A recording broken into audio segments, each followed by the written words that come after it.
une loi communautaire qui couvre un certain nombre de pays, y compris le Cameroun. Donc cette loi-là, ça couvre une vingtaine de pays. Ça s'appelle OHADA. Ça parle peut-être à certains.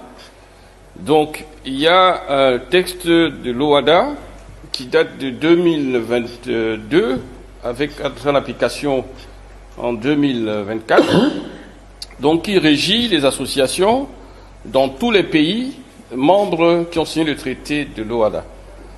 Donc notre association doit à la fois respecter les lois de chez nous, c'est la loi sur la liberté d'association de 90, respecter aussi la loi communautaire de l'OHADA. C'est sur ces deux textes-là qu'on a travaillé pour sortir les statuts de la structure qui va porter le projet, et on lui a donné le nom de Eau-de-Vie. Donc c'est Eau-de-Vie qui va représenter les activités sur le plan légal. Et une fois dans les statuts sortis, il fallait également les faire légaliser.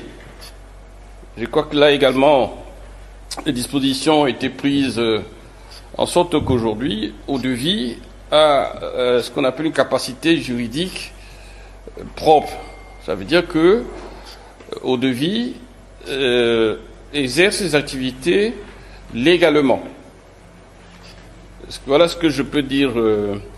Je pourrais revenir en détail tout à l'heure dans les statuts, mais cette information était utile pour que vous compreniez qu'on est sur une voie qui marche en respectant les lois, parce que nous ne pouvons pas agir en marge de la loi. Il est important que nous assurons que tout ce qu'on fait, on le fait dans la légalité.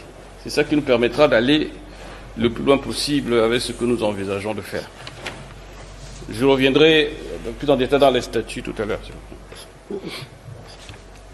Voilà, je ne sais pas s'il y a maintenant des questions vis-à-vis d'abord des châteaux d'eau, puisque je vais passer dans le thème de connexion réseau dans Babouché.